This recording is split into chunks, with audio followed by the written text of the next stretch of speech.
Hello. From the studios of the Reynolds Journalism Institute at the Missouri School of Journalism, welcome to Global Journalist. I'm Byron Scott, your host for this week's discussion of world news events by professionals whose job it is to report the facts and analyze the consequences. For the past couple of weeks, many Americans have invested a part of their TV sports watching time on the World Cup of women's soccer, what most nations also call football. The worldwide audience has increased every 4 years since the women's equivalent of the men's tournament began 20 years ago. And on Sunday, the American team will try to win their third world championship and first since 1999. Their opponents will be Japan. Over 2 decades, a lot has changed in international women's sports. But how about the coverage?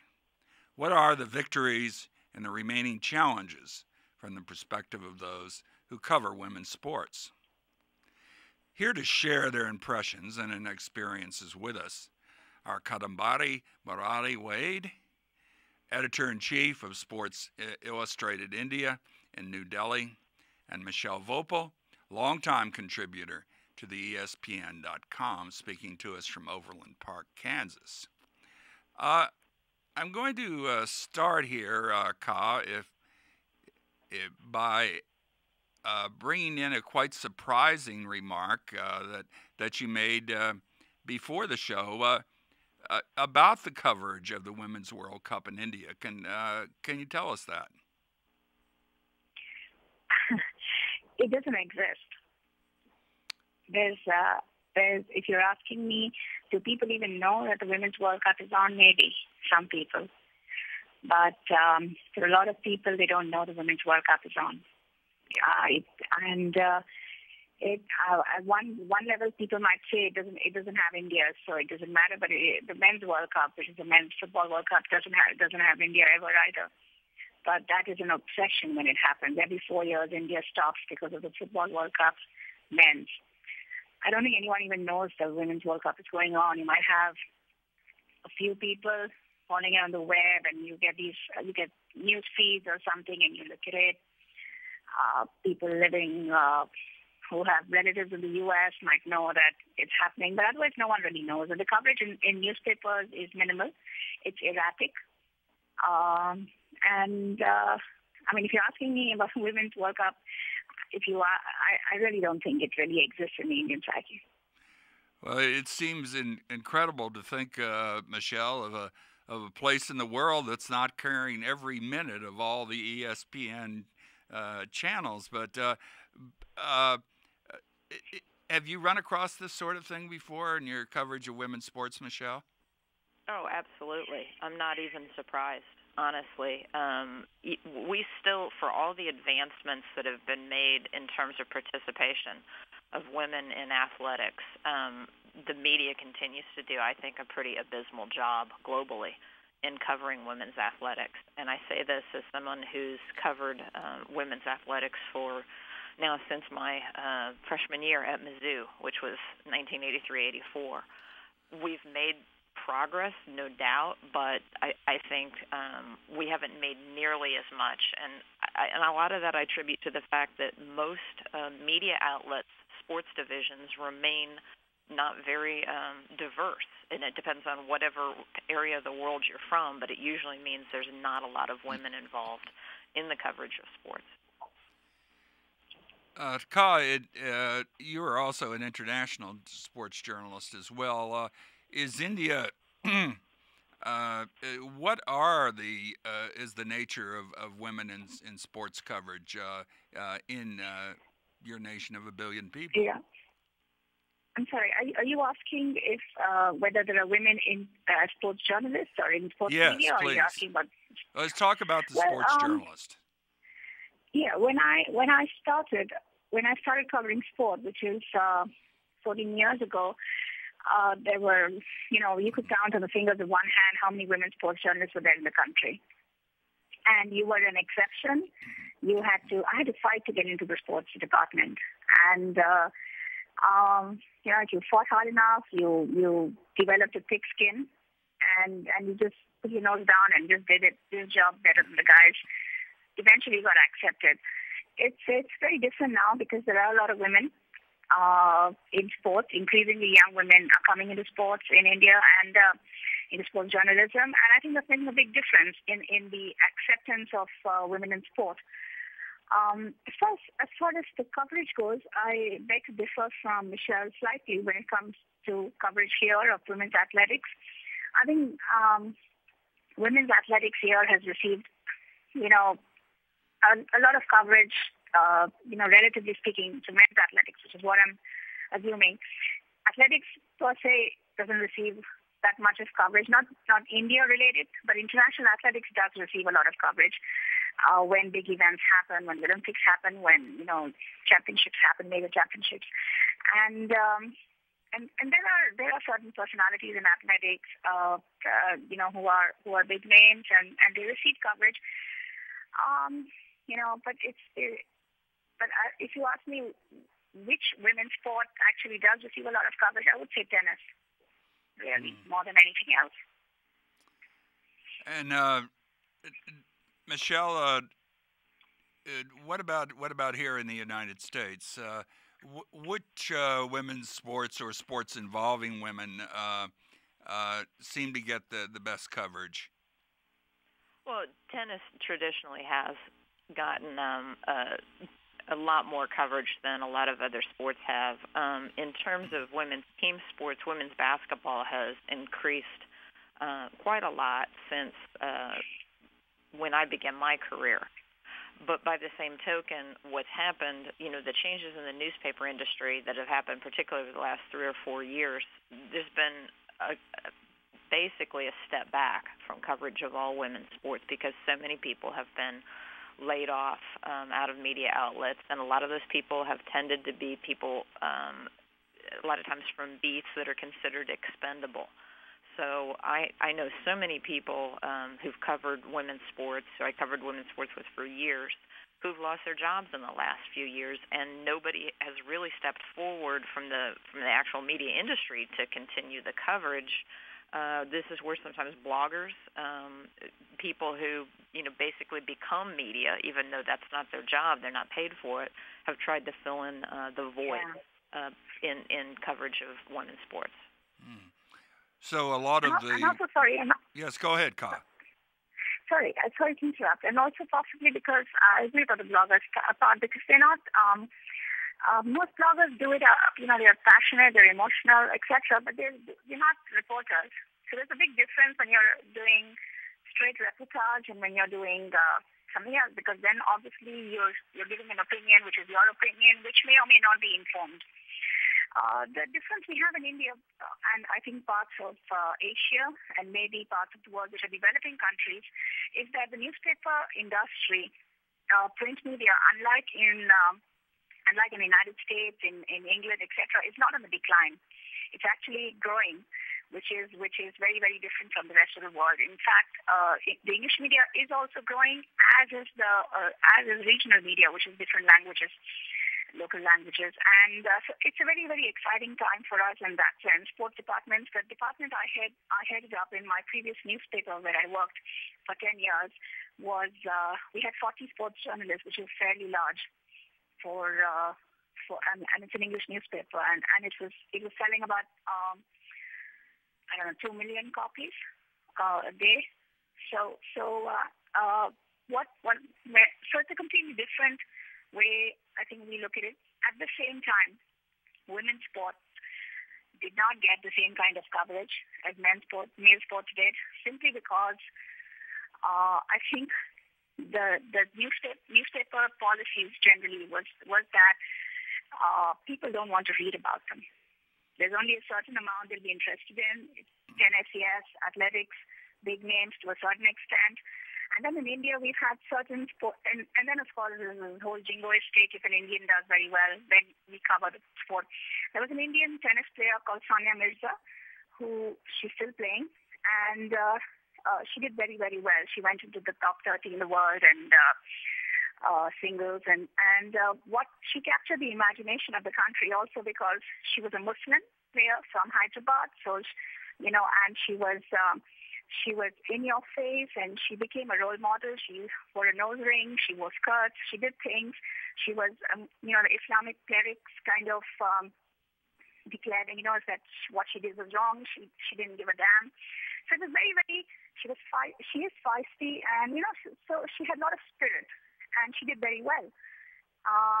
So I think she captured the imagination, and everything Sania did was covered.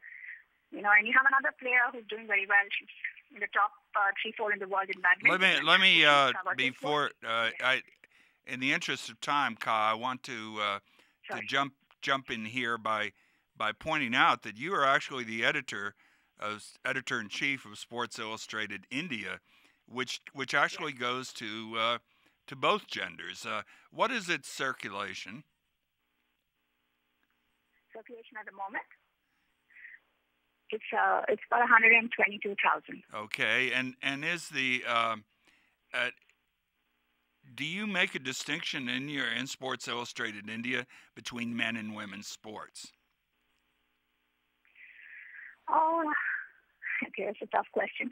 We try and cover the stories as stories, irrespective of what gender. But in India, overwhelmingly, cricket, the men's cricket team is the number 1, number 2, number 3, number 4, number 5 sport. So it's a national obsession. So cricket comes first. What the Indian men's cricket team does comes first, and then everything else. And unfortunately, it's a balancing act. So you have to try and get stories in on other things, on personalities, etc., based around cricket.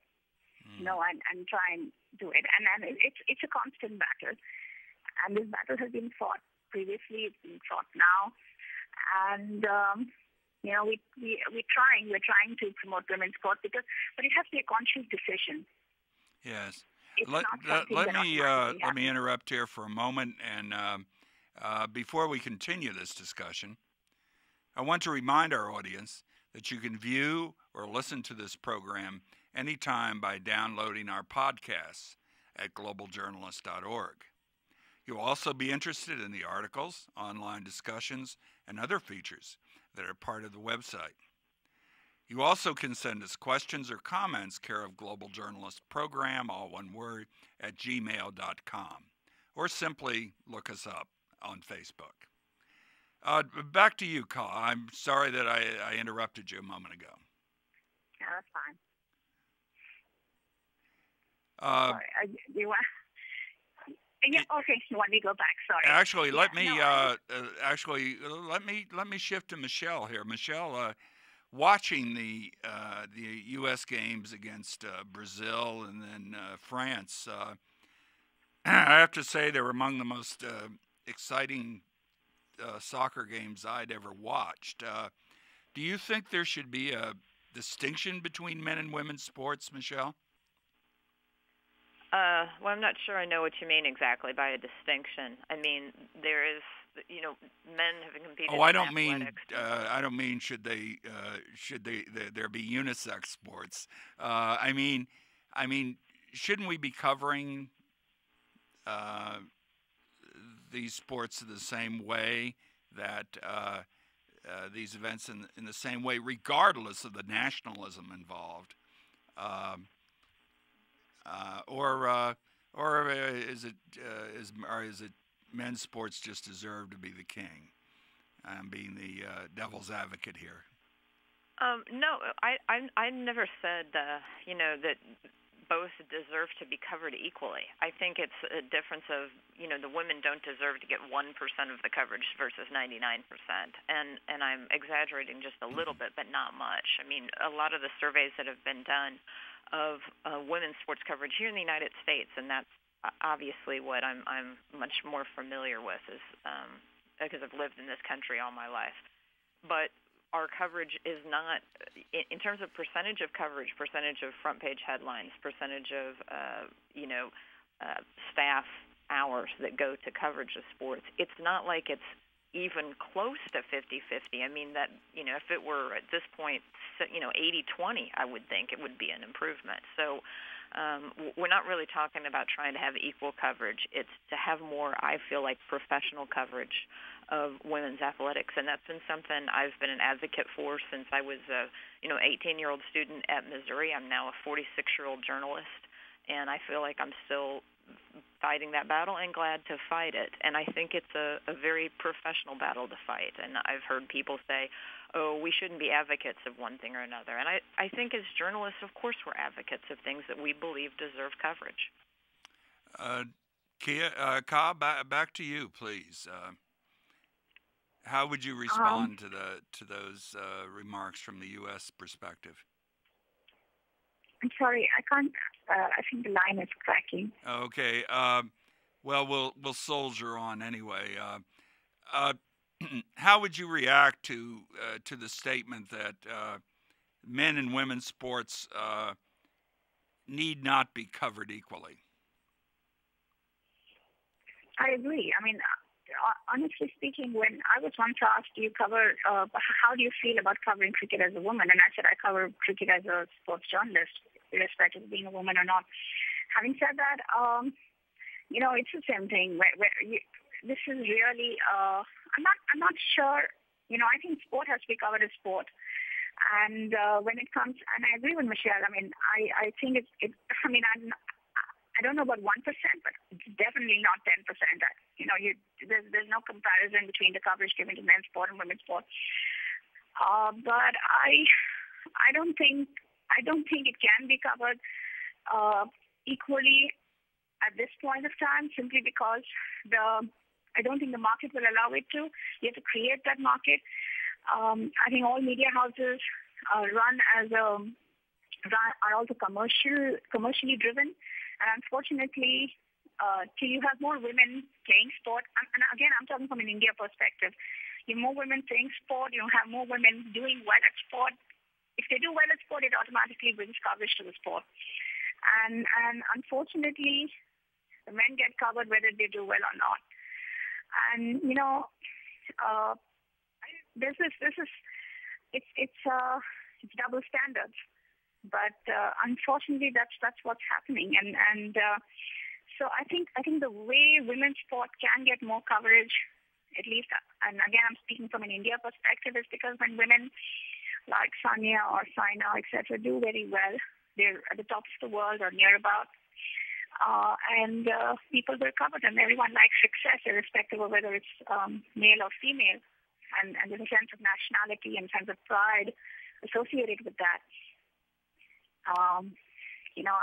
But I don't see men and women's sports being covered equally in my lifetime, unfortunately. Mm-hmm. Mm-hmm. It's just the way it is. It sounds from Michelle's comments that, at least here in the United States, that women's sports journalists are something of an endangered species, or are they moving to the internet, Michelle?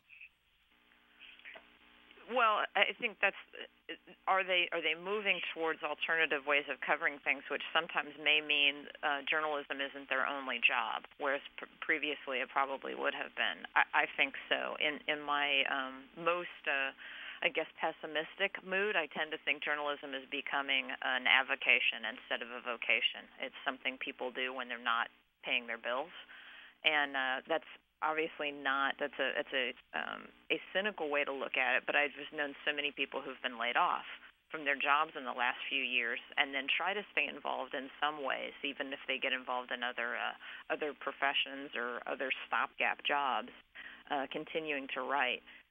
We mentioned bloggers earlier, and at least here in the United States, one of the interesting things is in coverage of women's sports is how leagues like the WNBA are starting to approach the bloggers, because if the quote-unquote mainstream media isn't covering their games and a blogger applies for media credentials, and they may, right now they're sort of looking more at those people as closer to real media, if you will. And I would say that we're redefining what media is in the United States, not just in terms of sports, but in terms of everything. I mean, certainly political reporting, commentary, all those things. We're trying to find our way, and I think it's scary for those of us who grew up in the old style of journalism, but by the same token, we have to be adaptable to that industry, and how that affects women's sports is going to be interesting to see.